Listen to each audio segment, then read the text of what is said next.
les 3 relations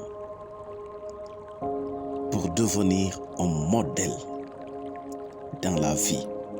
Il est important de devenir un modèle. Parce que quand vous devenez un modèle, c'est que vous participez à la perfection de notre monde. C'est que vous êtes acteur pour le triomphe du bien et non du mal. C'est pourquoi il est important de connaître le secret pour devenir un modèle dans la vie. Parce que vous n'êtes pas seul dans la vie.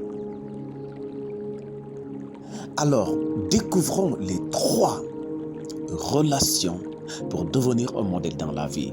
Relation numéro 1, c'est la relation que tu dois bâtir avec soi-même. Cette relation va t'amener à la découverte de soi.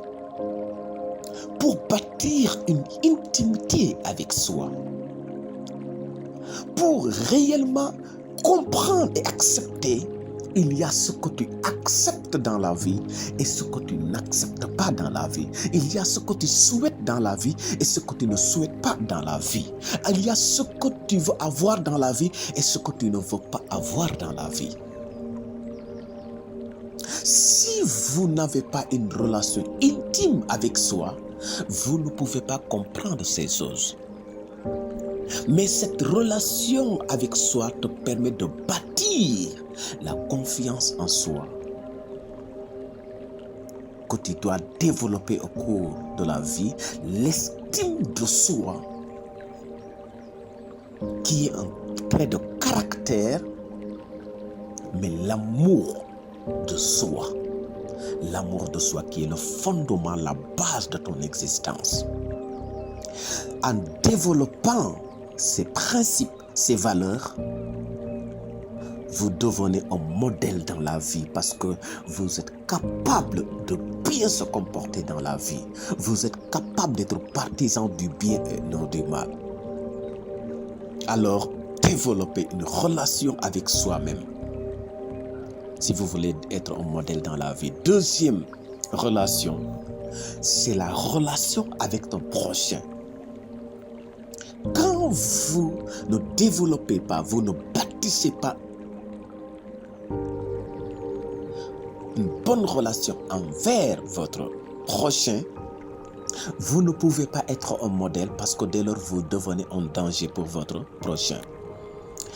Et puisque vous avez développé une relation avec soi-même, et il y a des choses que vous n'aimez et que vous n'aimez pas, automatiquement vous percevez cela dans la vie de votre prochain. Votre prochain aussi aime le bien et n'aime pas le mal. Aime la justice et n'aime pas l'injustice. Votre prochain a des souhaits. Alors si vous réussissez à se connaître, à avoir cette intimité avec soi-même, vous pourrez bâtir cette intimité envers votre prochain en évitant de le faire du mal. Parce que vous ne pouvez pas être un modèle et être méchant envers votre prochain, être jaloux envers votre prochain, être injuste envers votre prochain. Ce que nous vivons aujourd'hui atteste que nous n'avons pas ces 3 dimensions de relation. Là où on condamne l'innocent, on libère le coupable. Imaginez dans mon pays, le Sénégal, où on cherche à modifier même une constitution qui réside le fonctionnement d'une nation. Rien que pour permettre à quelqu'un que vous avez taxé, condamné de voleur, de détournement, de devenir président. Qu'est-ce que cela veut dire objectivement parler? C'est que nous voulons confier ou nous préparer à confier notre pays à des voleurs, à un voleur. Cela va résulter que nous allons bâtir demain un pays pauvre, corrompu, un pays sans valeur. À ce même moment, il y a des personnes qui ont des mains propres, qu'on est sûr et certain leur patriotisme leur a empêché de voler, de détourner. Mais on s'en moque parce qu'on n'a pas développé une relation avec soi-même pour ensuite développer une relation avec notre prochain.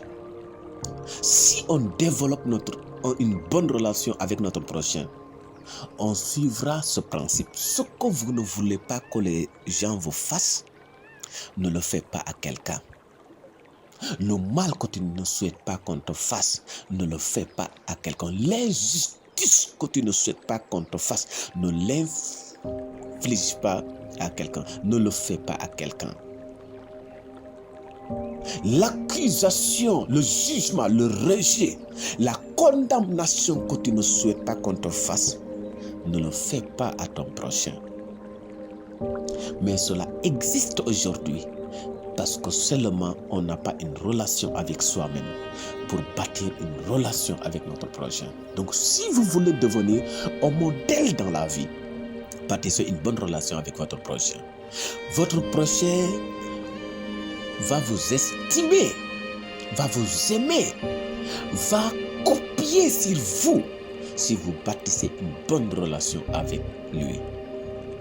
On ne peut pas s'aimer le mal et vouloir récolter le bien. C'est impossible. On ne peut pas vouloir faire du mal à votre prochain et attendre que ce dernier vous estime. C'est impossible. Et la dernière relation, c'est notre relation avec Dieu. Certains me diront, pourquoi tu n'as pas commencé par là? Si on n'a pas une relation avec soi-même, on ne peut pas avoir une relation avec notre prochain. Si on n'a pas une relation avec notre prochain, on ne peut pas avoir une bonne relation avec Dieu. Si je ne m'aime pas, je ne peux pas aimer mon prochain. Si je n'aime pas mon prochain, je ne peux pas aimer Dieu.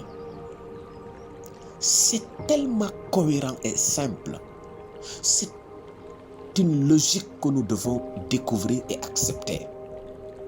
Si je bâtis une bonne relation avec Dieu, ça va perfectionner toutes mes autres relations.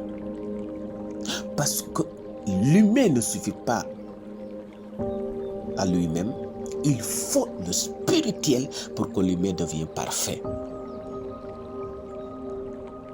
C'est pourquoi il nous faut, chers citoyens du monde, revenir à ces trois relations. Si nous voulons bâtir des citoyens modèles pour un monde meilleur par tous et pour tous, merci de votre aimable